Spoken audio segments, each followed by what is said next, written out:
eh, implicando la represión y violación a los derechos humanos que el Estado de Chile ha realizado y realiza. Esta jornada tendrá dos momentos, uno denominado Mesa de Diálogo Ciudadano, que comenzaremos ahora, y que el profesor Dr. José Sandoval moderará, y otro momento asociado a la conferencia de la doctora Isabel Piper, psicóloga, doctora en Psicología Social y académica de la Universidad de Chile, que iniciará aproximadamente a las 10 de la mañana y que será posteriormente comentada por la profesora doctora Soledad Martínez, académica de la Universidad del Biobío. En Chile, hablar de violencia policial no ha sido ni es algo extraño, aunque quizás hablar de ollas comunes, hablar de mutilación ocular producto de perdigones, presos políticos de la revuelta antes del 18 de octubre del 2019, es probable que no formara parte del sentido común dominante. Es probable que tampoco formase parte de ese imaginario o sentido común dominante hablar de pandemia, dado que no era algo fuertemente presente para las autoridades de Chile hasta antes de marzo del 2020. En Chile, hablar de muertos y muertas por la pandemia tampoco es algo respecto de lo que se hable directamente, con claridad, fuerza y sin ambigüedad, ni sobre las condiciones de posibilidad que nos han llevado a posicionarnos como uno de los países que lidera la tasa de mortalidad a nivel mundial por la pandemia. Lideramos entre los países más desiguales a nivel de distribución económica, lideramos a nivel mundial respecto de la tasa de mortalidad por la pandemia. Según el último reporte que el Estado de Chile ha informado al día de ayer, 30 de marzo de 2021, son 23.107 personas las que han muerto en este periodo producto de la pandemia en este pequeño país. Por ellas y por ellos, por estas 23.107 personas, adultos, niñas, niños, por sus familias, esta jornada está pensada. Históricamente, las catástrofes agudizan los problemas existentes, profundizándolos, mostrando la precariedad y violencia de base naturalizada, quebrando justamente lo cotidiano, instalando una nueva cotidianidad, una normalidad como forma de gobernanza. En conjunto, entre diálogos ciudadanos y las ciencias sociales, podemos realizar intentos en comprender el impacto de la pandemia, comprender qué hay de posible o no en la nueva constitución y especialmente qué hemos aprendido dado el estado de los derechos humanos en Chile. Todo esto será analizado en parte por nuestras y nuestros invitados y asistentes. Esta jornada está siendo grabada y luego estará disponible para quien desea revisarla o compartirla de forma totalmente abierta y gratuita. Muy bien, y ahora dejo con ustedes al profesor Dr. José Sandoval y la mesa de diálogos ciudadanos. Profesor, por ahí sí está. Hola, buenos días a todas y todos. Bueno, yo voy a estar encargado de coordinar la mesa de diálogos ciudadanos. Como ustedes escucharon a Pablo, tenemos tiempos bastante acotados, ya por lo tanto voy a hacer un encuadre general de cómo va a ser el formato de esta mesa, ¿ya? Vamos a tener dos presentaciones, ¿ya? Dos presentaciones. La primera presentación va a estar el presidente nacional de la Confederación Nacional de Profesionales Universitarios de los Servicios de Salud, Aldo Santibáñez, ¿ya? La presentación va a tener por los tiempos una duración entre 10 y 12 minutos. A veces estar en este rol es un rol bastante, no muy dulce, porque de alguna manera tenemos que ver el tema de los tiempos. Entonces, con respecto al tema de los tiempos de la presentación, a los 10 minutos voy a mandar un mensaje por interno y a los 12 voy a abrir el micrófono para decir que estamos en el tiempo, ¿ya? La idea de esa presentación es que después haya espacio de preguntas. Como les dije, posteriormente hay otra presentación que nos va a acompañar la vocera Isabel Lagos de la agrupación socioterritorial cooperativa Coyonca, y al igual vamos a tener después espacio de preguntas. Respecto al espacio de preguntas, y esto es súper importante, el tema de los tiempos también se mencionó, el chat. Vamos a utilizar el chat, yo voy a recoger esas preguntas, y después voy a dar el espacio para que se realice un diálogo, respuesta de esas preguntas. Así que alguna pregunta ustedes la van dejando en el chat, yo después las agrupo, sintetizo o de alguna manera las planteo directamente. ¿Ya? Solamente para recordar, la ponencia, que sea la presentación, está siendo grabada y eso. Entonces vamos a iniciar nuestra primera presentación, ¿ya? Con el presidente nacional, Aldo Santibáñez, de la Confederación Nacional de los Profesionales Universitarios de los Servicios de Salud, ¿ya? Voy a hacer una pequeña, breve presentación, ¿ya? Es una organización con alcance nacional y con directivas representantes socios y socias en las distintas regiones del país. Participa Delta profesionales de la salud de hospitales a lo largo del país, por lo que tiene una aproximación directa respecto a lo ocurrido respecto a la política de salud y su manejo en pandemia.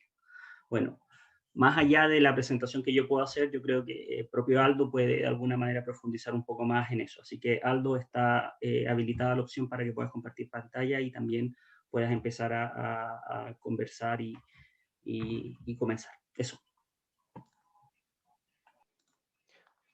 Buenos días a todas, a todos y a todos, a Pablo en particular, y agradecer por la invitación y a quienes están presentes en esta actividad. Sin duda, como representante sindical, en este caso de las y los profesionales de la salud pública centralizada, que están básicamente en las direcciones de servicio, en los hospitales y en algunos centros de salud familiar que están adosados a las direcciones de servicio de salud.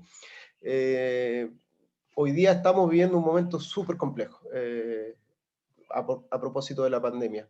Y obviamente quiero a través de este espacio también transmitir mi mayor gratitud y reconocimiento a todas las y los trabajadores de la salud pública en nuestro país que han tenido que lidiar con esta enfermedad, pero además con la indolencia, la inoperancia de un gobierno que, Pablo lo señalaba, ha generado una política que más bien mira la salud de la economía por sobre las personas, y esto evidentemente se relaciona con el tema que nos convoca, los derechos humanos, la salud como un elemento central en dicha perspectiva, y que ha estado en cuestionamiento a partir del octubre de 2019 como hito, como hito que genera un cambio en el país. Y hoy día estamos conversando y estamos discutiendo como sociedad respecto a cómo debemos ponernos de acuerdo en las nuevas reglas de juego para nuestro país.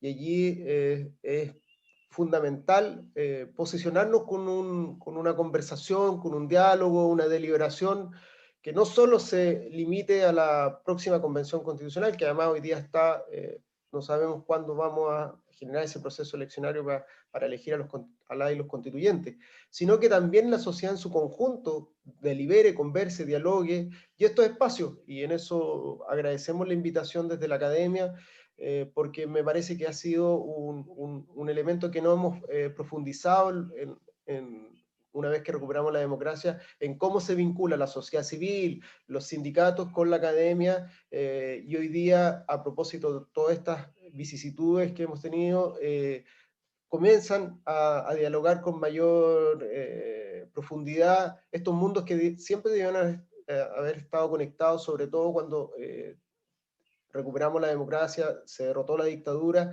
y se planteaba el sueño de ir construyendo un país mucho más digno, mucho más justo para todas y todos. Y en ese sentido, la conversación hoy día puede ser para algunos tardía, pero se dio. Estamos en un proceso constituyente y en eso yo voy a ocupar menos tiempo porque me parece que el diálogo es lo más importante. Y aquí nuestra organización, que tiene 25 años de historia sindical, ha planteado un camino definido en materia de reconocer a la salud como un derecho garantizado constitucionalmente. Y eso no es baladí, porque efectivamente hoy día la discusión respecto al rol del Estado, si es subsidiario, si es protector, si se amplía o no los derechos sociales, está en la mesa. Y esa discusión efectivamente es la más relevante. ¿Qué rol debería tener el Estado? ¿Qué construcción de seguridad social debiéramos propender como sociedad?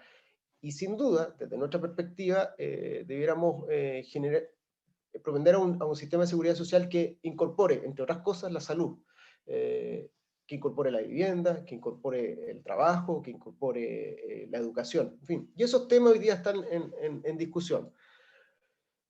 Yo hice una breve presentación. En materia de... Perdón. En materia de salud, solo va a hacer una breve revisión de lo que hoy día tenemos. Posee un sistema mixto y desigual, donde el sector privado, básicamente clínica e ISAPRE, se preocupa de las personas con menor riesgo de enfermar y con mayores ingresos. Y un público que está marcado por hacerse cargo de la gran mayoría de la población, principalmente la más pobre, la más vulnerable. Y esta configuración proviene desde la dictadura, de la Constitución que hoy día nos rige, y que se ha mantenido con algunos elementos, con algunas reformas que se han hecho, principalmente la reforma del gobierno del presidente Lago, pero que fue limitada en su elemento central, que tenía que ver con destrabar un poco el tema del financiamiento, que fue justamente trabado por la Constitución que hoy nos rige y que permite la libertad de acceso, y finalmente eso significa que las personas, o se le ha convencido de que usted puede ir con un bono a las clínicas traspasando onerosos recursos del Estado hacia el mundo privado, y por eso hoy día vemos que las clínicas crecen y crecen, que la ISAPRE es un negocio lucrativo, que en medio de la pandemia sigue creciendo, que sigue teniendo ganancias, y eso es producto de la Constitución, de las políticas que hoy día nos rigen en materia de salud. Allí un breve recuadro, pero esto yo lo puedo compartir con Pablo y ahí puede quedar, pero está un sistema privado de salud, alta concentración de la propiedad. Por otro lado, el sistema público tiene una constitución de un cuasi mercado FONASA. Hoy día incluso se está discutiendo en el Congreso el asimilar FONASA a la ISAPRE, es decir, que FONASA diga, bueno, si no puede atenderlo en el hospital X, yo a usted le doy un bono, le doy la posibilidad de ir a una clínica. Bueno, pero eso es una mirada más muy centralista, porque yo estuve en Taltal a propósito de la extensión territorial que tiene nuestra organización. Tenemos base en el hospital de Taltal, queda más de 3 horas del centro urbano de Antofagasta. La gente tiene un bus en la mañana, a las 5 de la mañana, y otro bus a las 9, a las 7, 8 de la tarde. Es decir, ¿cómo le explicamos a esa persona que para ir a operarse de catarata tiene que recorrer todo ese trayecto y perder todo un día para poder optar a una prestación que hoy día debiera estar en todos los hospitales del país? Nosotros en el 2018 iniciamos un trabajo de actualización de la salud que soñamos posible, un libro que hemos construido, hemos reflexionado, que parte en las discusiones desde el año 2013, pero que esto proviene desde inicio del año 2000 con el encuentro del Foro de Salud en Porto Alegre, donde las agrupaciones sindicales de Latinoamérica se reúnen y entienden que para avanzar hay que derrotar primero el neoliberalismo. Segundo, instalar en aquellos países que no está constitucionalmente garantizado el derecho a la salud. Y por lo tanto, a partir de esa experiencia, la FEMPRU, junto con la Confusan, y en eso también saludar a mis compañeros y compañeras de la atención primaria, hemos hecho un camino casi de 20 años, insistiendo en que un elemento central es el derecho a la salud, avanzar hacia un sistema de seguridad social y generar una discusión constitucional. Nosotros ya en el año 2013 políticamente definimos la marca del voto con AC, y hoy día estamos refrendando el proceso constituyente con nuestras críticas. En su momento lo salimos a aplaudir inmediatamente una vez que se firmó ese acuerdo en el Congreso. Señalábamos que los problemas que había con el quórum, con la paridad, con la representación de los pueblos originarios, pero entendíamos que ese era el camino institucional para resolver un problema que generaba problemas en la vida cotidiana de las personas. Y en ese marco también hemos discutido respecto al fortalecimiento del sistema público, su funcionamiento, el sistema de financiamiento, el lucro en la salud y el recurso humano, que es lo que nos atañe en lo básico como sindicato. Y ahí, bueno, redundar es que nosotros entendemos que esto tiene que haber un reconocimiento constitucional del derecho a la salud y la creación de un sistema universal de protección de derecho a la salud. Y ahí es evidente que se conecta con los derechos humanos. Hoy día no es posible que las personas estén haciendo bingo, rifas, se mueran en la espera de una operación. Hoy día estamos enfocados en la pandemia, pero hoy día detrás de la pandemia hay un problema gravísimo que se está acumulando que tiene que ver con las atenciones postergadas. Ya en septiembre del año pasado, producto de 6 meses de pandemia, eran más de 5 millones de atenciones suspendidas, entre cirugía, atenciones de especialistas, atenciones de alguna especialidad profesional para las personas. Eso hoy día se está doblando a propósito de que todos los recursos y todos los esfuerzos se están enfocando a manejar la pandemia. Y en eso nosotros no hemos definido como una organización que defiende el derecho a la salud, que el Estado debe garantizar derechos de salud plenos y universales para todos los ciudadanos con apego a los principios de seguridad. Ahí están los conceptos: universalidad, solidaridad, gratuidad, igualdad. Me parece que son elementos imprescindibles para entender un sistema de salud, y evidentemente que aquí, a propósito de la participación y el diálogo, debe ser participativo. Hoy día, uno de los elementos que ha puesto en tela de juicio el manejo del gobierno es que justamente no ha sido participativo, y finalmente las decisiones que ha ido tomando el gobierno se toman en el famoso segundo piso con la preponderancia que tiene la roulette en este sentido, y nos tiene hoy día en una situación crítica, en donde no podemos manejar una pandemia que se supone debíamos haber estado en otras condiciones hoy día.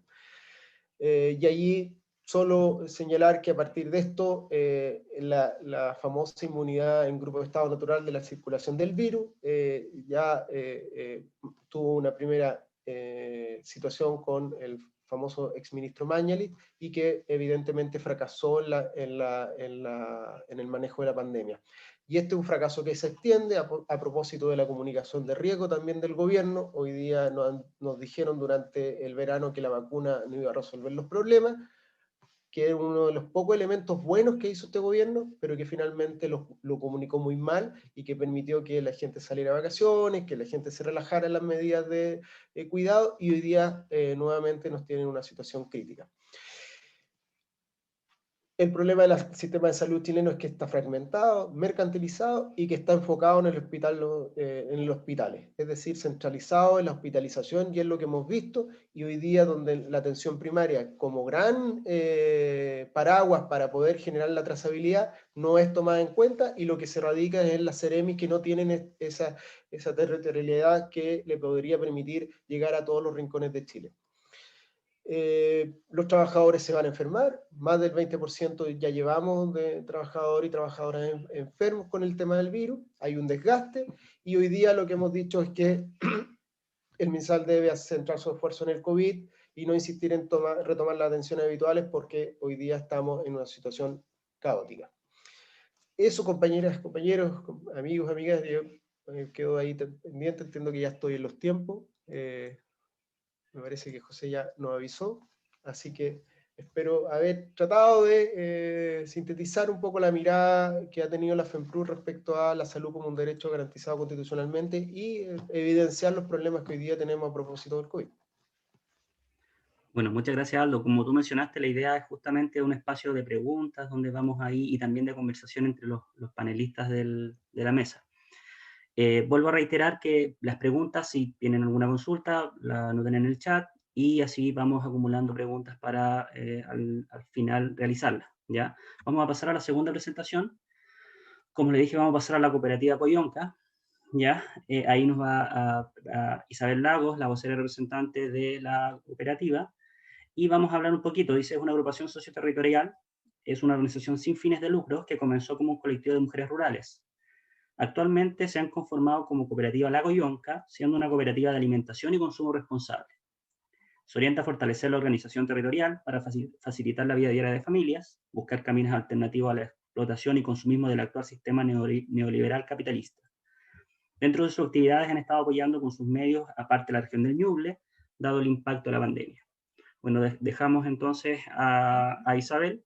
Está habilitada la opción para compartir pantalla, y al igual que Aldo, 12 minutos, y yo voy a avisar de alguna manera cuando estemos en los tiempos. Hola, buenos días. Somos la cooperativa La Coyonca. Yo soy Isabel, Valentina y Giovanna. Somos las miembros activas de esta cooperativa, y esperamos tener una conversación retroalimentada y enriquecedora para todos y todas. Eso. Bueno, contarles un poquito, nosotras partimos hace ya en la práctica alrededor de un año, pero a conversar y a planificar un poco lo que íbamos a hacer ya partimos el 2019. Y el tema de la cooperativa nació bajo la necesidad y la intención de poder buscar o lograr un modo de abastecernos a nosotros y a distintos tipos de familias sin que hubiesen personas que se quedaran sin alimentos por escasez económica. Recordemos que desde el 2019 igual venimos todas las familias siendo afectadas por el estallido social, ahora por el COVID.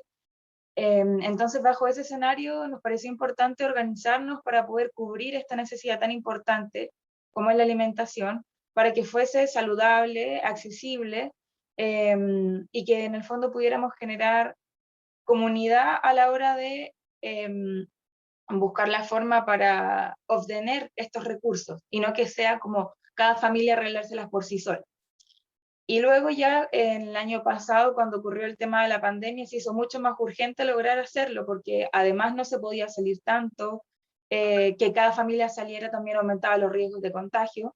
Entonces así un poco fue que nos fuimos organizando para poder generar esta cooperativa, que básicamente consiste en la organización de varias familias, actualmente somos entre 15 a 20, para obtener un bien, que en este caso son frutas, verduras, e ir rotando la forma en cómo se van consiguiendo.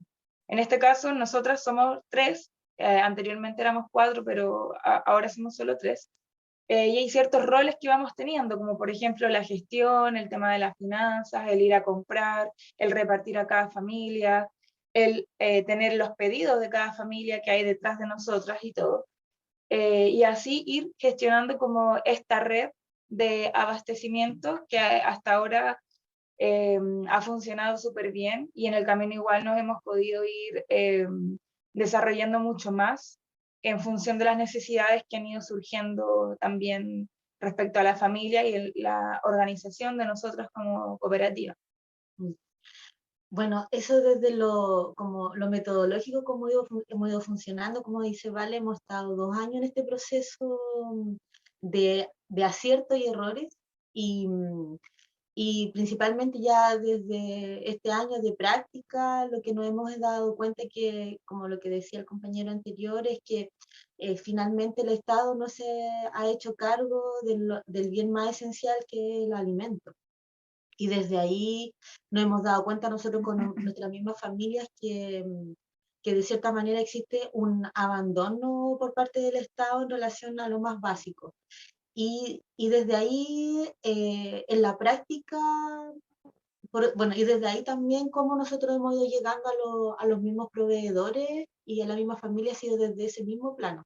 Los proveedores, por ejemplo, saben que nosotros somos una cooperativa, existe una comunicación constante, continua y respetuosa también, porque de cierta manera también entienden que muchas familias, por ejemplo, a veces no cuentan con el dinero en el momento, pero sí en unos días va a tener ese dinero. Y también eso permite que esta red funcione desde El respeto.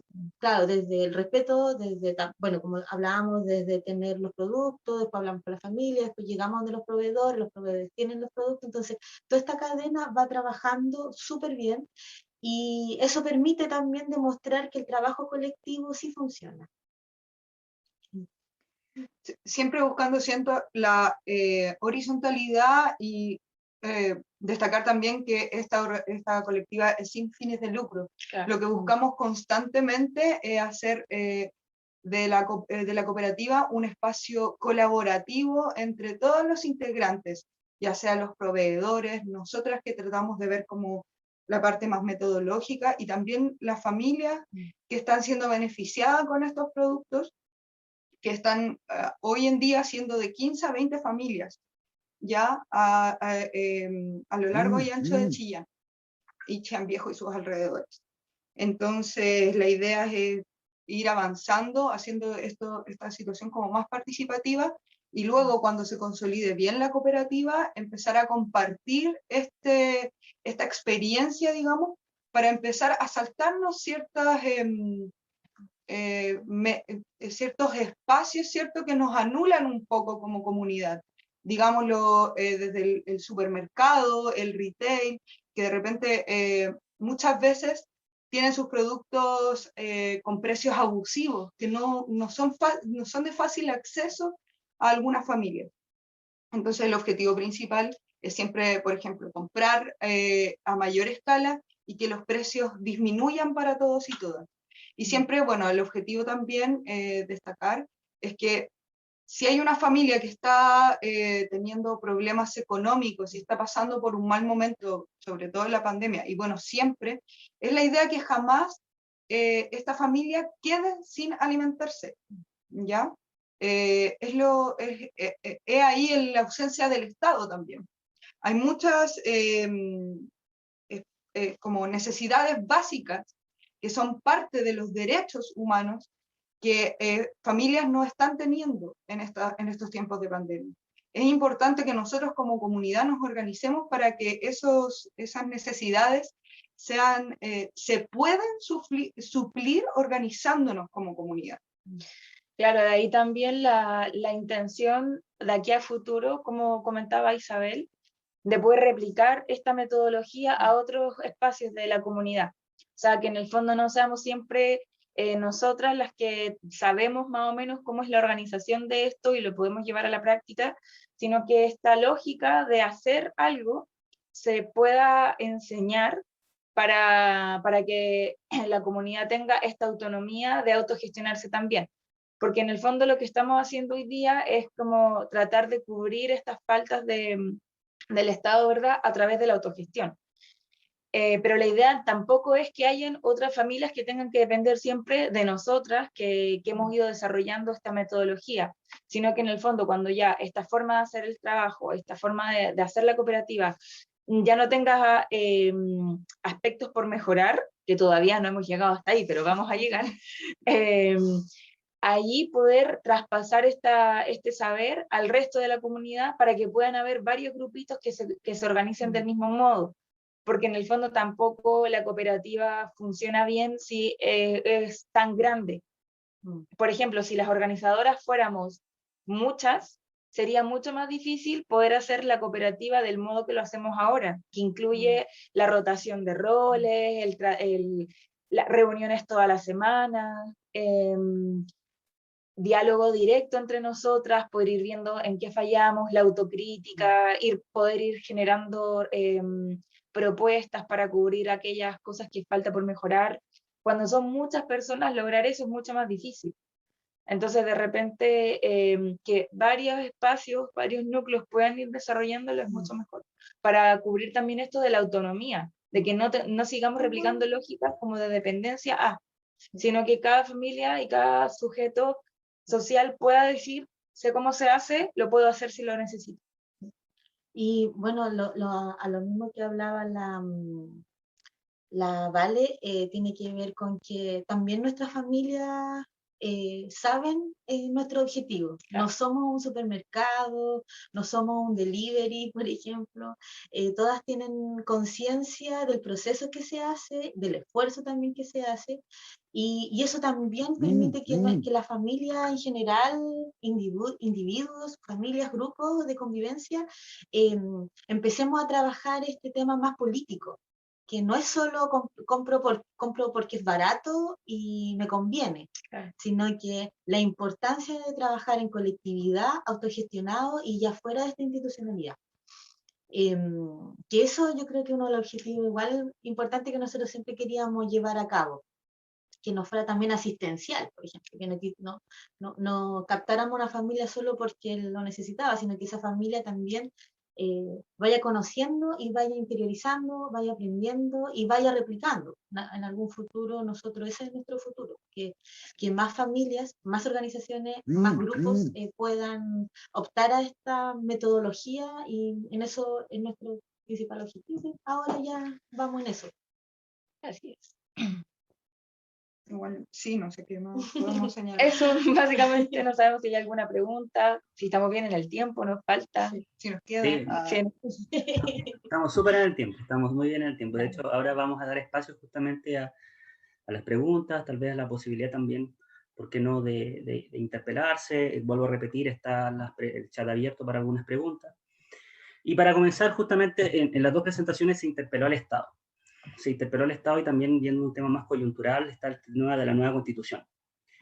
Y justamente ahí quisiera preguntarle a ambas organizaciones justamente cuáles son las amenazas y oportunidades que trae esta nueva constitución en términos de salud y en términos también de satisfacción de necesidades básicas, que es la alimentación. Entonces, esa es una pregunta bien contingente y coyuntural. No sé. Bueno, desde nuestra perspectiva, los riesgos tienen que ver con el propio proceso electoral y de elección de las y los constituyentes. Me parece que allí hay una responsabilidad gigantesca de los partidos que apuntaron al apruebo, pero que no fueron capaces de ponerse de acuerdo para enfrentar este segundo proceso, que era las elecciones, la elección de la y los constituyentes. Y lo que creemos desde nuestra perspectiva es que la derecha, los grupos conservadores, los que quieren mantener el statu quo, van a estar sobre representados y no van a permitir, desde nuestra perspectiva, los cambios que la sociedad ha venido reclamando y que las organizaciones sociales y sindicales aquí presentes han impulsado desde hace mucho tiempo, y me parece que el mayor riesgo está allí, en la incapacidad política de quienes no abrieron los espacios para las personas, para los representantes sociales y sindicales, ni tampoco fueron capaces de elegir entre sus propios partidarios a los mejores exponentes y en un esfuerzo unitario para posicionarse en la próxima convención. Y me parece que es un gran riesgo que no nos va a permitir generar cambio si es que se proyecta, o sea, se concreta lo que muchos están proyectando hoy día en un fracaso electoral de los que estaban por el apruebo.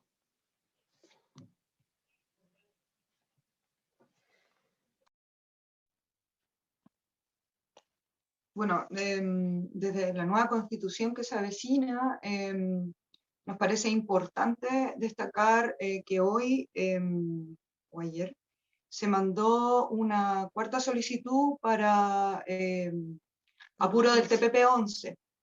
Eso para nosotras es un punto re importante y desde el 2019 venimos luchando para poner esta temática en tabla. Es un punto re importante, sobre todo porque uno de los principales objetivos de esta cooperativa es llegar en algún momento a trabajar con los productores locales, ¿ya? Y este tratado de libre comercio afecta directamente a los productores locales agroecológicos, al trato con la semilla. Nosotros como consumidores. Sí. Bueno, ahí en el fondo es como el Estado se aleja de las necesidades reales de nuestra sociedad. Es como esta economía neoliberal nos masacra principalmente, como esta economía, porque de cierta manera lo que hemos analizado y en este tiempo de trabajo es como la economía en sí no es mala, pero en general como esta economía neoliberal hace de que tengamos que en el momento más catastrófico de este país y a nivel mundial, eleva los precios, hay desabastecimiento, existe mal manejo también de las políticas públicas, no todas las personas pueden acceder a los beneficios estatales y por ende la clase trabajadora y la clase obrera y nuestra clase principalmente, la nuestra, se ve mayor perjudicada. Entonces, finalmente esta economía no es una economía social, no es una economía solidaria, sino que finalmente nos masacra. Y día a día va pasando. Y sobre todo lo que hablaba el compañero en relación a las votaciones, es una nueva ejemplificación de que existe cero manejo a nivel sanitario, existe un sobrepaternalismo también por parte del Estado hacia la población y nos deja a nosotros como ya que cada uno vea cómo nos cuidamos, cada uno ve qué herramientas utilizar, porque el Estado no hace mayor trabajo sobre eso. Claro, y al final tenemos que hacer como el doble, el triple esfuerzo para lograr sacar la organización que estamos tratando de llevar y lograr los fines que nos estamos proponiendo, a nosotros y toda la familia. En el fondo, que se aprobara, por ejemplo, el TPP-11 o que hubiese un cambio desfavorable para la economía, la nueva constitución, implicaría que posteriormente tendríamos que triplicar los esfuerzos porque tendríamos un desafío mucho más grande y mucho más desarrollado. Entonces, en el fondo, eso hace que igual la salud de cada quien se vaya desgastando, en términos físicos, en términos emocionales, el estrés. Entonces, al final como que es una cadena que va haciendo que todo sea más lento y con mucho más esfuerzo. Claro, continúan deshumanizándonos y convirtiéndonos en unas cifras, en números, que como eliminan o tergiversan y borran todo proceso social o comunitario que la gente quiera levantar. Claro. Y eso nos hace como, nos infantilizan, como tú decías, porque anulan cualquier proceso que se quiera levantar en los territorios. Hay una desvinculación total del territorio. Nosotros acá en Ñuble somos un territorio mayormente campesino, por ejemplo. El TPP es un problema grandísimo para nosotros y nosotras acá, en este territorio. Bueno, Aldo, ¿sí? ¿Quieres comentar algo? Sí. No, mira, básicamente pedir las disculpas. Hablé con Pablo porque tenemos otra actividad, tenemos un curso de inducción de nuevas y nuevos dirigentes en el que tengo que hablar de la historia de la FEMPROS por el rol que ocupo hoy día.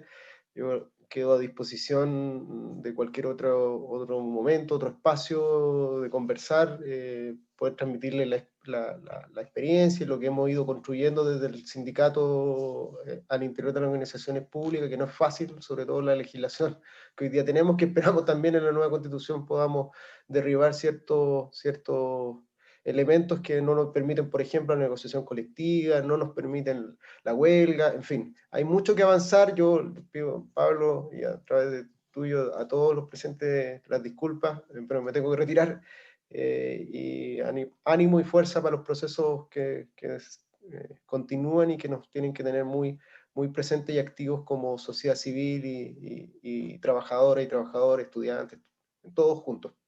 Así que un abrazo desde la FEMPROS. Un abrazo. Bueno, siguiendo el tema de Aldo, justamente quiero agradecer a las dos organizaciones, de alguna manera por temas de tiempo, vamos a tener que continuar, pero claro, quedan algunas cosas que son importantes.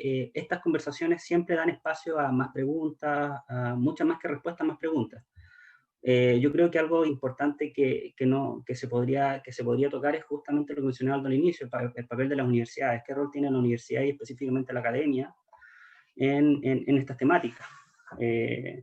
Y también acá, como a la mayoría del público presente, qué papel tiene la formación y los potenciales psicólogos y psicólogas o cientistas sociales que van a surgir desde las distintas disciplinas. También un tema importante es pensar ahí de cómo vincular también la formación profesional y las competencias profesionales a estos temas.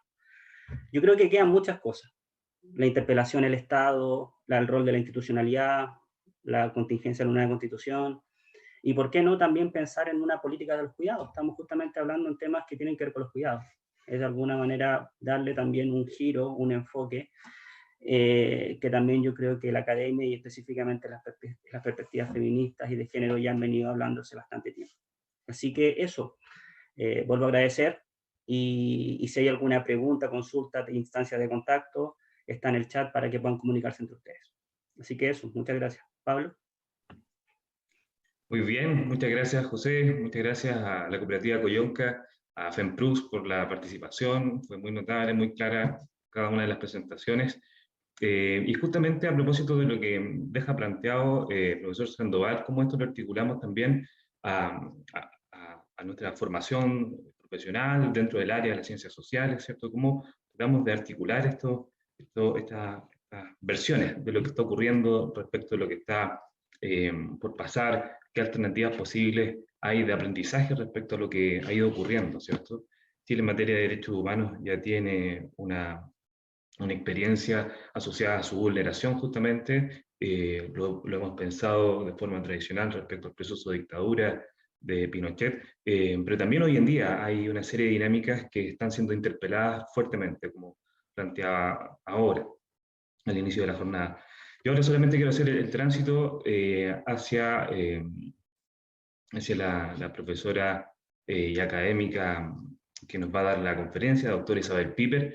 La voy a presentar, también voy a presentar a la profesora Soledad Martínez, que va a hacer los comentarios respecto de la conferencia, ¿cierto? Y en vista de eso, en vista de los tiempos también voy a comenzar nada más.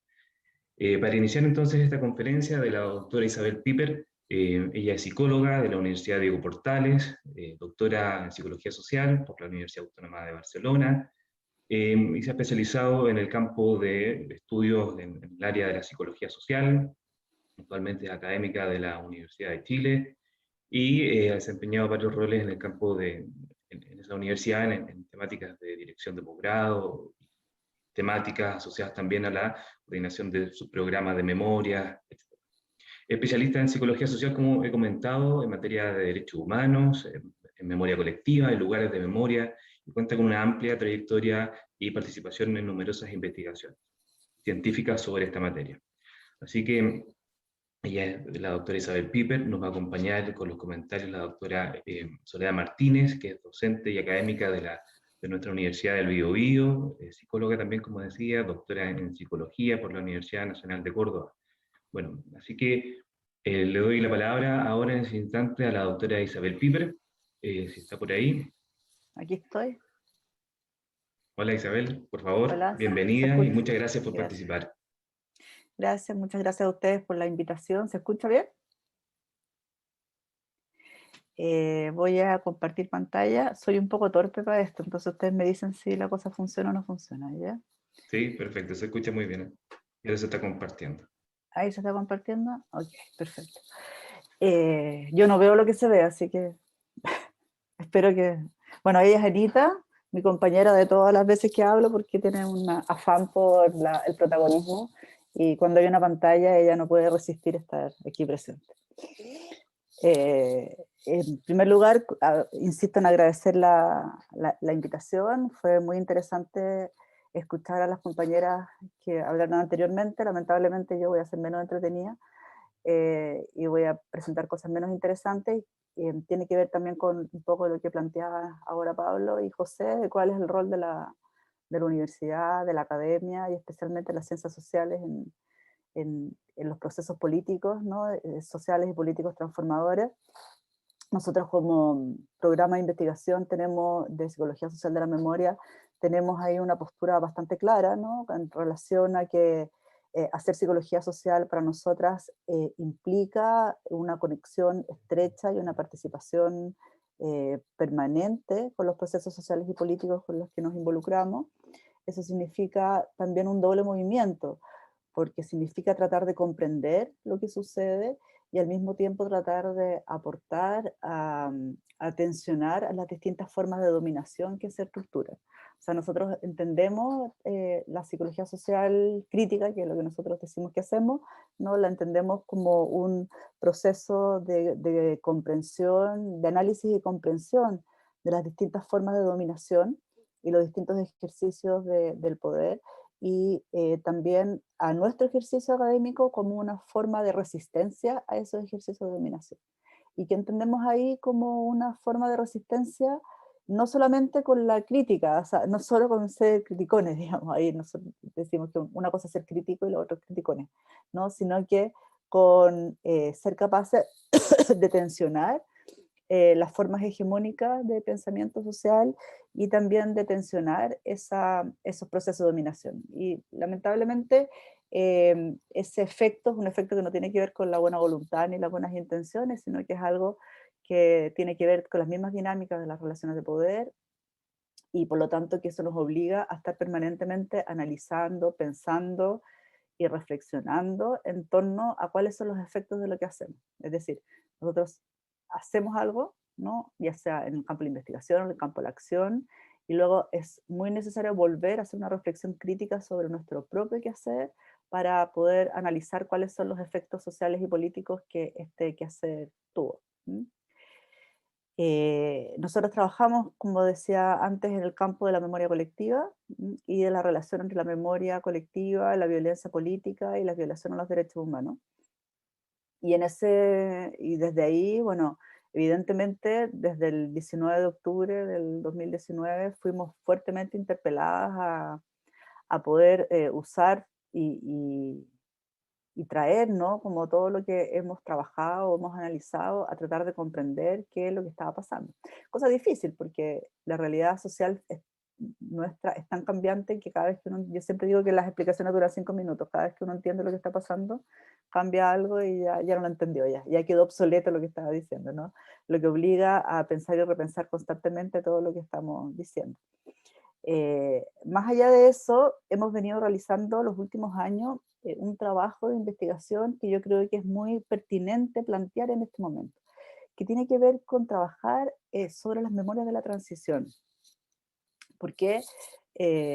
Porque, bueno, lo voy a explicar después, pero una de las cosas que ocurre durante la transición, ¿no? Es que se instala fuertemente el campo de la memoria en su vinculación con el campo de los derechos humanos.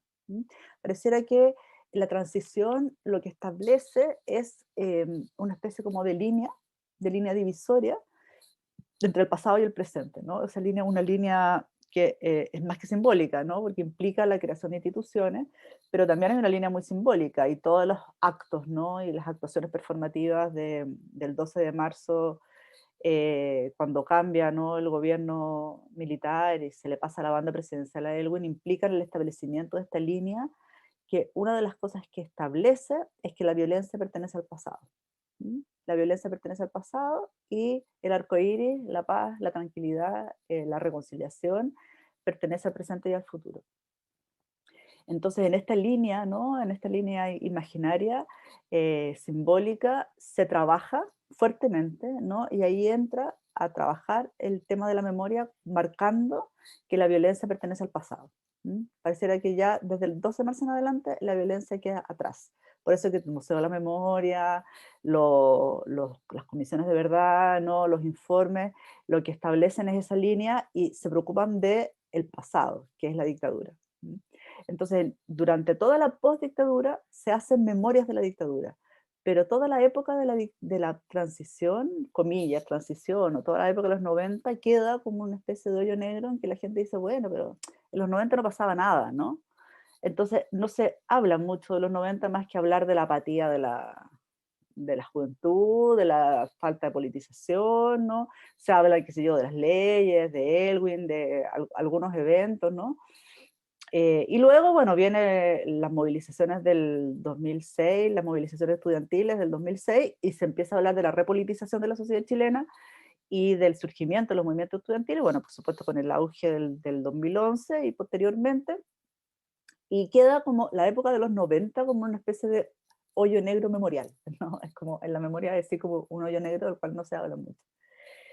Y esto, entonces nosotros hace varios años que nos empezó a llamar la atención, ¿no? Este periodo del cual no se habla, y que es un periodo extremadamente violento.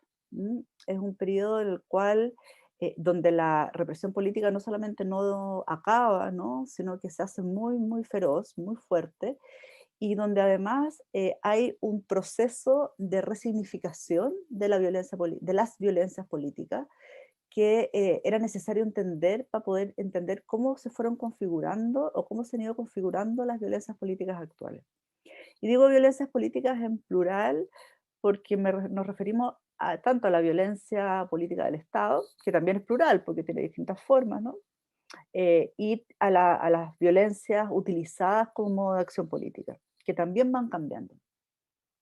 Entonces, creo que hoy día es súper necesario como hacer esa vuelta y volver al análisis de qué es lo que pasa con de cómo se entiende, cómo podemos entender el periodo de la transición como una manera de comprender qué es lo que está pasando ahora, como una manera de entender las violencias a las cuales nos estamos enfrentando, que son violencias gestadas, ¿no? Y entendidas en esta transición. Y me parece súper importante porque creo que una de las cosas que ha hecho la transición es crear como una suerte como de dicotomía o binomio entre dictadura y democracia. Dictadura es violencia, es injusticia, es muerte. Democracia es paz, es bienestar, es justicia. Y creo que ese binomio, dictadura-democracia, o esa dicotomía no nos sirve para entender lo que está pasando ahora. Nos preguntamos constantemente si la dictadura o sea, si el gobierno de Piñera es una dictadura o no es una dictadura, y yo creo que lo que pasa es que ahora la idea de dictadura, como fueron las dictaduras de los 70 y los 80, no nos sirve para comprender los devenires autoritarios de los gobiernos actuales.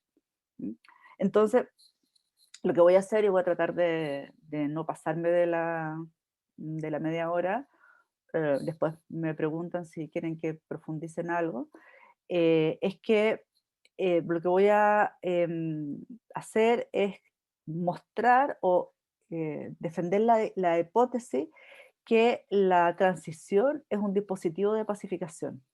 De pacificación de algunos sectores, por supuesto, y que la memoria colectiva forma parte de este dispositivo de pacificación. Entonces, lo voy a hacer mostrando qué pasó en este proceso con las organizaciones armadas que continuaron actuando, así como su proceso de desarticulación, qué pasa con las organizaciones armadas durante los 90, cómo se desarman y cómo se rearticulan y reorganizan, ¿no?, en resistencia de otras formas de acción política o de otros colectivos que resignifican el uso de la violencia como forma de acción política, y que nos puede permitir también entender algunas formas de resistencia frontal que se desarrollan, yo no diría que desde octubre del 2019 hasta ahora, desde antes, pero que son más visibles desde el 2019 hasta ahora. Entonces, ¿por qué me importa mucho? Me importa mucho volver sobre la transición. Voy a insistir en esto, ya lo dije, pero lo voy a insistir, porque creo que eso es lo que nos permite poder visibilizar y comprender lo que está pasando ahora, y enfrentar también el proceso de elección, no solo de elección, sino que el proceso de creación de esta nueva constitución, ¿no? ¿Cómo enfrentamos esta nueva constitución a través de la transformación de ciertos imaginarios que tenemos, especialmente el tema de los derechos humanos, ¿no? Cómo esta forma transicional lo que ha hecho, yo voy a decir la conclusión antes de empezar, ¿no?, lo que ha hecho, entre otras cosas, ¿no?, lo que ha producido es una naturalización de una relación entre memoria, violaciones a los derechos humanos y dolor de las víctimas. Entonces pareciera que trauma, reparación de las víctimas, dolor, agotara el tema de los derechos humanos. O sea, hablar de derechos humanos aparece como casi sinónimo de hablar de víctima. Y creo que esa identificación hay que romperla, porque para desarrollar el lugar tanto de la memoria como de los derechos humanos en la Constitución hay que salirse, ¿no?, de esta idea de que los derechos humanos están amarrados a la comprensión de sus violaciones y a la defensa de sus víctimas, y que la memoria se limita a eso, ¿no? Más bien lo que argumento yo es que la memoria es un derecho, y las memorias colectivas, ¿no?, el derecho a la memoria colectiva en una constitución debería centrarse en los derechos a los ejercicios de resistencia y de transformación social, en los cuales el dolor y la represión es una parte, pero no es el centro, y que los derechos humanos van mucho más allá que en la defensa de las víctimas. La defensa de las víctimas es una parte, por supuesto, y una parte muy importante, pero tienen que ir más allá. Y eso implica la creación, entre otras cosas, de un movimiento de derechos humanos fuerte, que nosotras no tenemos, porque en Chile hay fuertes movimientos de víctimas y de familiares de víctimas y de movimientos de defensa de las víctimas de las violaciones de los derechos humanos, pero no hay un movimiento de derechos humanos. Y esto que se mostró fuertemente durante el levantamiento social, cuando en realidad no teníamos claves de acción,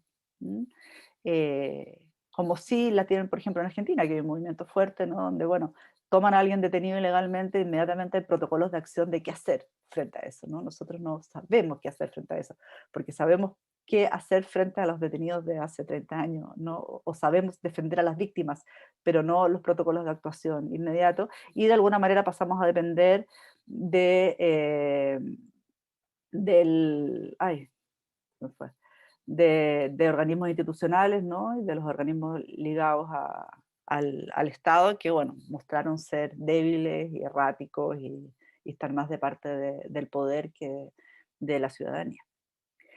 Bueno, en Chile la noción de transición se usa para definir la salida pactada de la dictadura militar.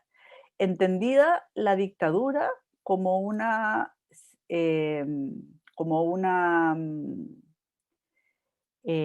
situación de anormalidad de la cual hay que salir, ¿no?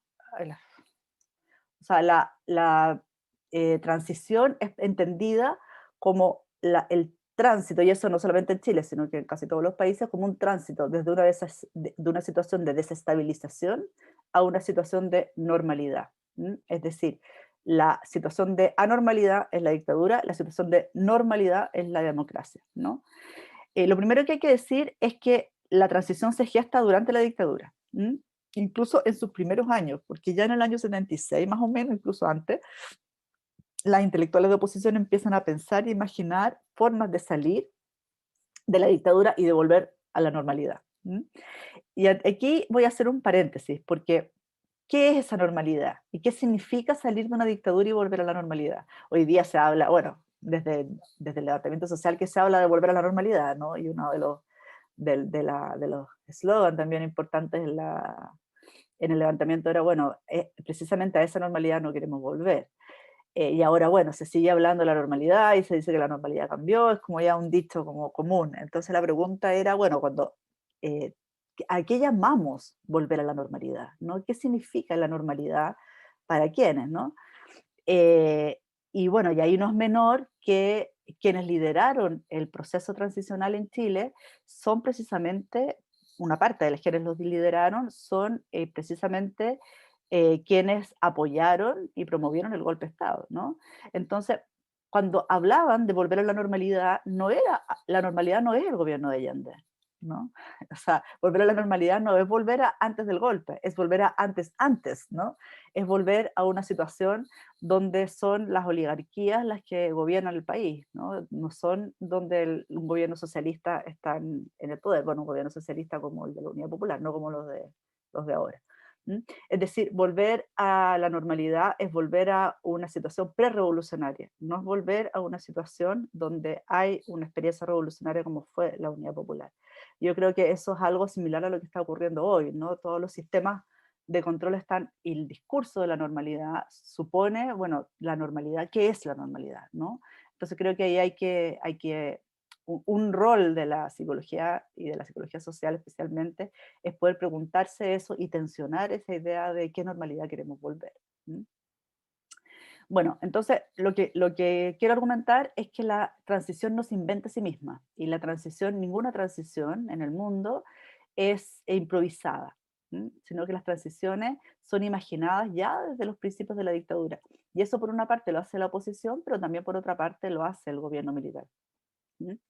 En el 77, a 4 años del golpe, en el discurso de Chacarilla, el gobierno militar da a conocer sus reglas del juego y para construir su propia institucionalidad, un programa político y un itinerario. Y presenta esta hoja de ruta que incluye la, la nueva constitución, la constitución que tenemos ahora, ¿no? Y incluye el plebiscito, incluye todo lo que pasó después, ¿no? O sea, la hoja de ruta seguida por la transición es la hoja de ruta establecida por el gobierno militar. Ahora, no es fácil establecer los límites temporales de la transición, porque una cosa que se discute es, bueno, a ver, pero ¿cuándo empieza la transición? La transición para algunos empieza con el cambio del gobierno militar, para otros el 12 de marzo, para otros con las elecciones de Elwin, para otras personas empieza en el plebiscito, para otras con la política de rebelión popular de masa del año de los 80, que son los que habría permitido, ¿no? la jornada de protesta nacional, que son lo que habría permitido, ¿no? Que se hiciera, ¿no? El plebiscito, que se ganara. Y también cuando termina, porque hay quienes dicen que termina y hay quienes dicen que no termina. Hay quienes dicen que termina con la detención de Pinochet en Londres, hay quienes dicen que termina con el gobierno de Elwin, hay quienes dicen que terminan con la modificación de la Constitución con Lago, hay quienes dicen que nunca ha terminado, hay quienes dicen que va a terminar ahora con, con el cambio de Constitución. Ahora, es interesante porque la idea de terminar la transición supone que la transición tiene un objetivo. O sea, ¿se transita a qué? Entonces, si termina la transición es porque se logra ese objetivo. Y habría que pensar cuál era el objetivo de la transición o si hay un objetivo en la transición. Y lo mismo pasa con la Constitución, porque apareciera que el cambio constitucional ahora se está transformando en un objetivo. Pero ¿cuál es el objetivo de cambiar la Constitución? ¿Cuál es ¿para qué queremos cambiar la Constitución? ¿Para no tener la Constitución de Pinochet solamente? O sea, ese es el objetivo, porque ese objetivo se va a cumplir, indudablemente. Entonces podemos decir que la transición se acabó, pero ¿qué esperamos de esa transformación y qué esperamos entonces de esa nueva, comillas, normalidad? Ahora, una cosa que quiero tocar, un tema que quiero tocar es cómo uno de los debates de la oposición ya en los 80 era sobre el carácter de la transición. Es decir, si la transición tenía que ser una transición pactada, como fue, o si tenía que ser producida por los procesos de movilización popular. Fíjense que la idea de transición pactada supone, supone el respeto al itinerario de la dictadura, ¿no? Y supone salir de la dictadura. En cambio, simplemente salir de la dictadura y llegar a la democracia, eso es. En cambio, la idea de una dictadura derrotada por los procesos de movilización popular o por la política de rebelión popular de masa, dependiendo cómo lo llamaba cada sector, ¿no? Suponía que una salida como la de Nicaragua, ¿no? Como la de Cuba, que eran salidas, no simplemente salir de la dictadura, sino que salir de una dictadura para instalar un proyecto de sociedad más justa y un proyecto de sociedad que se transforme, ¿no? Y que donde la normalidad era la vuelta al proceso revolucionario. Sin embargo, el fracaso del atentado a Pinochet en el año 86 es lo que finalmente resuelve ese debate y lleva a la mayoría de las fuerzas políticas a participar del plebiscito del 88. Y bueno, finalmente todos los sectores, incluyendo el Partido Comunista, se pliegan a al, al plebiscito y al itinerario. Y bueno, y pasa lo que ya todos sabemos, ¿no? Lo importante para nosotras es que la transición, y eso quiero destacarlo porque creo que influye mucho en lo que pasa ahora, es que la transición tiene una vocación fundacional. La transición funda un orden. Instala el inicio de un camino hacia un nuevo orden y lo hace promoviendo ciertas verdades. Verdades sobre el pasado, verdades sobre la política y verdades sobre los futuros que son posibles. Entonces el conflicto se administra, entre otras cosas, construyendo un régimen de verdad. Es decir, se producen formas y registros que generan una verdad que establece los límites de lo que se puede y de lo que no se puede. Y establecen formas de entender lo político. Por ejemplo, se pasa de la lógica del conflicto a la lógica del consenso. Entonces, la transición es un proyecto político. Es un proyecto político que se presenta a sí mismo como un recorrido de la dictadura a la democracia, de la oscuridad a la luz, de la noche al amanecer, del dolor a la alegría, ¿no? Del invierno a la primavera, como se decía en la propaganda del no. Y el objetivo es terminar con la violencia, así, a secas, ¿no? Terminar con la violencia sin matices, como si todas las violencias fueran equivalentes, ¿no? Y llegar a la democracia, ¿no? Estableciendo esta idea de la que hablaba al principio, de que democracia es sinónimo a no violencia, como si violencia y democracia fueran antagónicas. Y esto queda muy claro, bueno, no sé, ustedes son muy jóvenes, pero si meten en YouTube la propaganda del no, van a ver cómo efectivamente queda muy claro como la idea toda la idea de la propaganda del no iba orientada precisamente hacia eso, hacia la idea de la democracia como una no violencia. Pero bueno, mientras eso ocurre a nivel de la institucionalidad y de una parte de la clase política, hay grupos políticos en Chile que son críticas a la transición, que ven esta idea de la transición como una forma de control y la ven como como como un cambio de personajes y de figuras de gobierno, pero ven claramente algo que hoy día es obvio para todos nosotros y que en ese tiempo no lo era, que es que lo que hay no es un cambio de sociedad, sino que un cambio gobernante. Ahora, en Chile, bueno, ya todos ustedes sabrán, en general se habla de la existencia de 3 organizaciones político-militares, del MIR, del Frente Patriótico Manuel Rodríguez y del MAPU Lautaro. Después del cambio de gobierno, iniciada la transición, siguen funcionando, el Lautaro sigue funcionando completamente, y algunas facciones del MIR, el MIR Ejército Guerrillero de los Pobres y el Frente Patriótico Manuel Rodríguez Autónomo, siguen actuando, no se pliegan al pacto de la transición y deciden continuar con la lucha. ¿Por qué deciden continuar con la lucha? Porque, y con la vía armada, porque argumentan que no hay una diferencia de fondo entre dictadura y democracia, al menos no en lo que se refiere a la democracia postdictatorial, la lucha no era, ellos se entiende que la lucha no era solo contra la dictadura, sino que era contra el sistema neoliberal, y por lo tanto el sistema neoliberal continúa, y por lo tanto hay que seguir y continuar en esa misma lucha.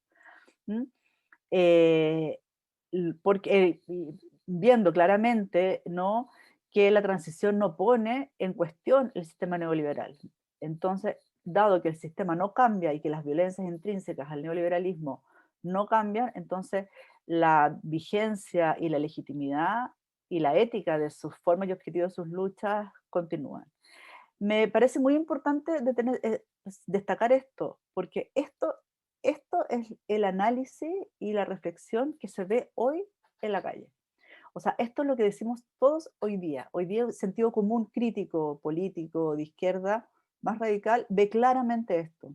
Y ni siquiera el más radical, ¿no? O sea, claramente casi todos los sectores progresistas podrían decir que en realidad la transición no implicó un cambio de las estructuras sociales. En cambio, en ese momento, ¿no?, el Lautaro, que levantaba fuertemente este discurso, aparecían como irracionales, como locos, ¿no?, como muy difíciles de comprender, ¿no?, y como atentando en contra de la fragilidad democrática a la cual habíamos alcanzado. Entonces, durante el periodo de la transición, durante los 90, me refiero en realidad, se produce una resignificación de las prácticas de la violencia política, tanto de aquellas ejercidas por el Estado como de aquellas ejercidas por los grupos subalternos, o sea, los que se encuentran al margen de las hegemonías. Las violencias políticas del Estado adquieren formas legítimas, o sea, mientras durante la dictadura la violencia política del Estado era denunciada internacionalmente como fuertes violaciones a los derechos humanos y como algo ilegítimo, durante los 90 empiezan a adquirir bastante legitimidad y se crean instituciones democráticas, ¿no?, que ejercen esa violencia política, ¿no?, que ejercen la represión bajo el alero y la legitimación de la noción de orden público, ¿no? O sea, aparece el discurso del orden público como el objetivo, como el ethos, ¿no? Democracia y orden público aparecen como la utopía, como el ethos político del deseo, como ahora lo está haciendo, creo, la nueva Constitución. Entonces, todo lo que sea atentado contra la gobernabilidad y la consolidación democrática aparece como algo que es legítimo combatir. Si lo importante es el orden público y la seguridad ciudadana, cualquier acción o sujeto que atente contra eso es un sujeto legítimamente combatible, y lo que se empieza a llamar terrorista, ¿no?, que la noción de terrorista antes no se usaba, empieza a llamarse ahí. Entonces se van construyendo estas instituciones democráticas que ejercen la represión, y ejercen la represión bajo el argumento de defensa de la democracia y de defensa de la libertad individual. Y quienes se oponen a la transición son tratados como monstruos irracionales, locos, terroristas, delincuentes, ¿no?, y apresados. Estas organizaciones no se terminan por voluntad propia, son derrotadas, ¿no? A mediados de los 90 dejan de operar, no porque sus militantes decidan abandonar la lucha armada, sino porque las estructuras de las organizaciones político-militares se van desarmando y se van desarticulando sus militantes, porque por la prisión política que sigue vigente, ¿no? Por el exilio de muchos de sus militantes y por el asesinato de muchos de sus militantes, ¿no? Entonces son derrotadas.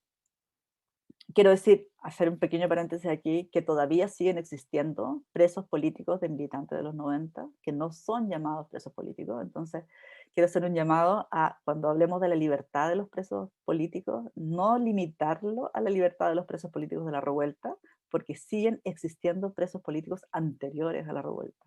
Entonces, cuando hablamos de la libertad de los presos políticos de la revuelta, dejamos fuera también a estas personas, a Mateluna, a muchos otros sujetos que combatieron durante esa época y que siguen presos en cárceles de alta seguridad, como el comandante Ramiro también, ¿no? Bueno, entonces en este proceso de desarticulación y de derrota se van transitando hacia lo que ellos llaman la época de los colectivos, ¿no? Que son como articulaciones más temporales, articulaciones más precarias, motivadas por la necesidad de resistir colectivamente en un fuerte contexto de persecución, de desconfianza y de marginalidad de los proyectos políticos revolucionarios. Fíjense que no es lo mismo desarrollar una acción política radical, revolucionaria o no, pero que sea radical y resistente en un contexto de amplio apoyo popular, donde las bases sociales te apoyan, a un contexto en el cual las bases sociales ya no consideran legítimo tu actuar, porque atenta contra la estabilidad democrática, ¿no? O sea, imagínense militantes clandestinos que no tienen dónde esconderse, porque nadie los esconde. O sea, el nivel de precariedad es una cosa muy, muy fuerte, de marginalidad y de persecución, ¿no? Y se van constituyendo como, muy en resumen, tres grandes frentes: el frente de las militancias populares, el estudiantil y el anarquista, y que aunque siguen usando la violencia como forma de lucha, cambian de objetivo y cambian de forma de nombrarla, porque ya no se habla de lucha armada. Y el objetivo ya no es la toma del poder, sino que más bien el objetivo es utilizar las armas, las pocas que se tienen, ¿no? Que son en general hechizas, para visibilizar las luchas contrahegemónicas y resistir a la violencia de Estado. Y toda esta historia de cómo se van defendiendo los colectivos, ¿no? Y cómo van articulando ciertas formas de resistencia y de defensa, ¿no? El uso de eso, pues, de armas hechizas y de acciones de corto alcance, para principalmente hacerse visibles y defenderse de la violencia policial y del Estado, es algo que es una historia que no ha sido contada y que yo creo que es muy importante de contar para poder entender el devenir de cómo se están estructurando esas formas hoy día y de qué está pasando con esas luchas radicales hoy, incluso en pandemia, que no sabemos lo que está pasando, porque no sabemos dónde se están gestando. Bueno, estas personas que vivieron la transición desde los márgenes no se plegaron al pacto, no se creyeron la promesa y siguen resistiendo frente al sistema social, y pagaron un precio muy alto. Fueron perseguidas, como decía, fueron exiliadas, fueron asesinadas, y no quedaron, forman parte ni de las comisiones de verdad, ni de las políticas de reparación, no están en los lugares de memoria, no están en los archivos, no están en los museos, ¿no? Y escasamente hay algunos sitios o algunas agrupaciones que los recuerdan y que hablan de esas luchas. Son el lado oscuro de la transición, que se ha silenciado y que sin embargo, y que mientras se construyen las memorias de la dictadura, estas memorias de la transición, de las militancias críticas de la transición, han quedado oscurecidas y silenciadas, ¿no? Y aparecen en la calle después del 19 de octubre. Entonces, en resumen, lo que estoy sosteniendo es que la transición es una forma de gubernamentalidad que, como toda gubernamentalidad, desarrolla un orden, produce subjetividades y produce formas de legitimación. Y como todo dispositivo de subjetivación, se realiza a través de prácticas que son materiales y discursivas. Y el objetivo es el establecimiento de un nuevo contrato social que cambia los horizontes utópicos de la sociedad, instalando como objetivos prioritarios la democracia y el orden público. Entonces, lo que creo yo que toca hacer ahora es transformar ese contrato social. es transformar los objetivos prioritarios de nuestro quehacer y de nuestra sociedad. ¿Mm? Y creo que el ejercicio político transformador, ya sea tanto desde la academia como desde la acción política, supone esta transformación de estas estrategias materiales discursivas, ¿no? El tensionamiento de estas estrategias. Y cambiar, la democracia no puede ser un horizonte. El cambio constitucional no puede ser un horizonte. El horizonte es la construcción de un tipo de sociedad. ¿Qué tipo de sociedad queremos? Y tanto la Constitución como la democracia están al servicio de esa transformación. Y eso supone un cambio en las relaciones sociales, supone un cambio en los imaginarios, supone transformaciones en nuestras memorias, ¿no? Supone cambios subjetivos, ¿no? Supone la construcción de nuevos sujetos. ¿Mm? Y eso es algo que está ocurriendo, y que está ocurriendo de hecho, ¿no? Esto es algo que no es que los psicólogos, la psicóloga y los sociólogos planifiquemos esto, ¿no? Sino que esto es algo que está ocurriendo y ocurre desde el levantamiento social, y que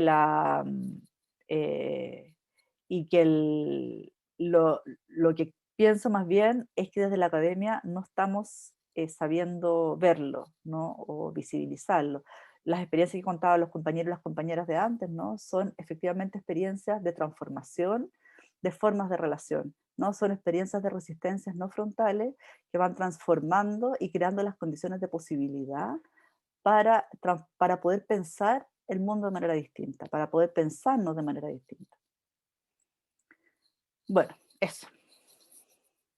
Les quería mostrar un videíto chiquitito, pero no sé si se escucha el sonido.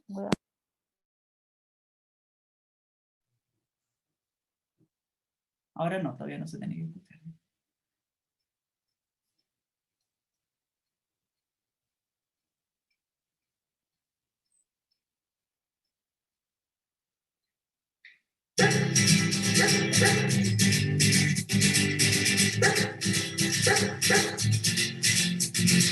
Es otra noche más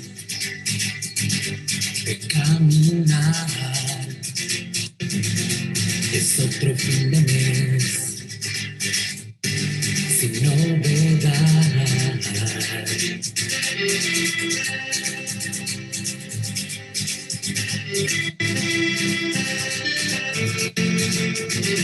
Seguros se quedaron igual que tú. Este año se les acabaron los juegos, los 12 juegos, únanse al baile.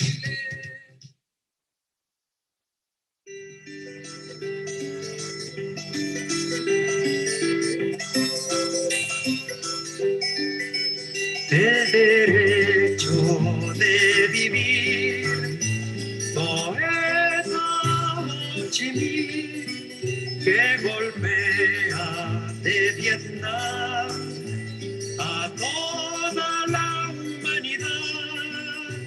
Ningún cañón borrará el surco de tu arrozal. El derecho de vivir en paz. Indochina es el lugar más allá del ancho mar, donde revientan la flor con genocidio y napalm. La luna es una explosión que funde todo el clamor del derecho de vivir en paz.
Muy bien, muchas gracias Isabel.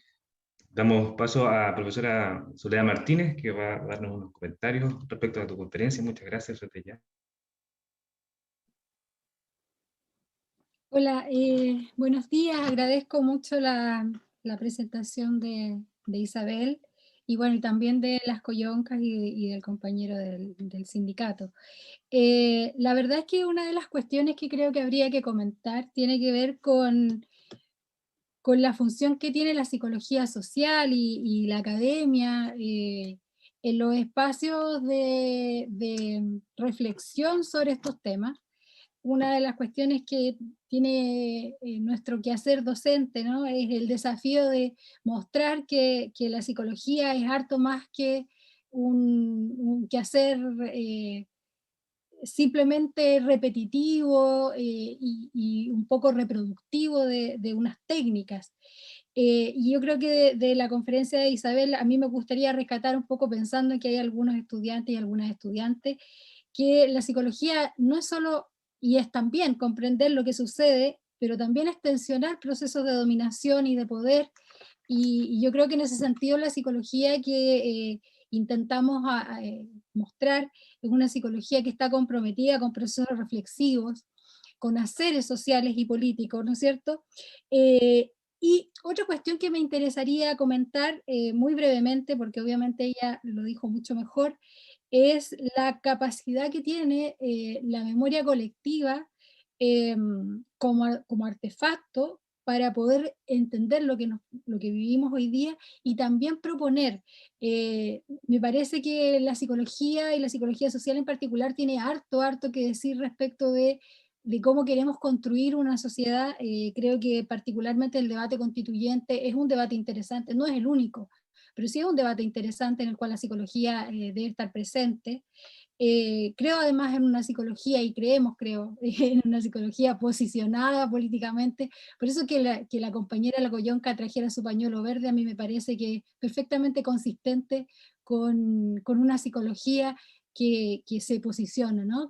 Claro, yo estuve a punto de ir a buscar el mío, pero estaba, estaba un poco lejos en este momento.